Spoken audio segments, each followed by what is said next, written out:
On September 11th, 2001, the world was covered in ash. But in that ash, we saw something more powerful: courage and unity. True leaders don't run from smoke, they run toward it. Here's what's going on, guys. Dan Greer, Forge, coming at you today for your 5-minute power up on 9/11. And here's the thing: as we sit back and reflect on today, I want to talk a little bit about courage in crisis, uniting in ashes, how leaders run toward the smoke. And then, of course, we're going to give you a challenge at the end of it. All right, let's get started. Firefighters climbing stairwells, police officers rushing into danger, passengers of Flight 93 taking a stand. Leadership isn't about comfort. It's about sacrifice when it counts the most. Here's the thing, guys. Courage in crisis is important, and leadership is full of crisis. What are you doing to be courageous for your team today? What are you doing to help lead them? When are you running into fire? What are you protecting your team from? Right? Unity in ashes. Let's talk about that for a second. For a brief moment, America wasn't divided. We weren't split between red and blue. We weren't split between conservative and liberal. We weren't split between anything. We were united as one. We were one, helping strangers, carrying one another, praying together. Unity is forged in the fire of struggle. And I want you to realize that. I want you to understand that there is going to be struggle. But when your team struggles and they come together to fix the problem, that's where unity happens. Right?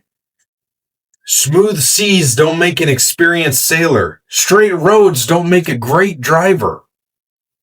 Okay? Leadership runs toward the smoke. Leaders don't avoid the hard places, y'all. They step into them. They're the ones who ran toward danger on 9/11. They showed us the clearest picture of leadership we'll ever see. Here's the thing. What are you doing in your life as a leader to run toward the smoke? When you see smoke coming up, when you see a problem that happens, what do? Do you say, not my circus, not my monkeys? Do you say, well, I didn't make that mess. I shouldn't have to clean it up. Or do you say, hey, here's a problem. Let's find some solutions, right? Real leaders, they don't stand back and cross their arms and go, it wasn't me. I didn't do it. I can't help. No, you know what they do? They get in there and they help people find solutions. They help bring a solution to the table. And that's what happened. All right. John chapter 15, verse 13 says, greater love has no one than this, to lay down one life for another's friends. The Bible calls it sacrificial leadership. And on 9/11, we lived this out in real time. So many people ran toward the fear. They ran toward the smoke. They had the option. They could fear, face everything and run. And you guarantee there's some of them that did that. Or they could have fear, face everything and rise. Go to the next level. How many of them went to the next level? How many of them rose up? How many of them got to that next place where they needed to be? They chose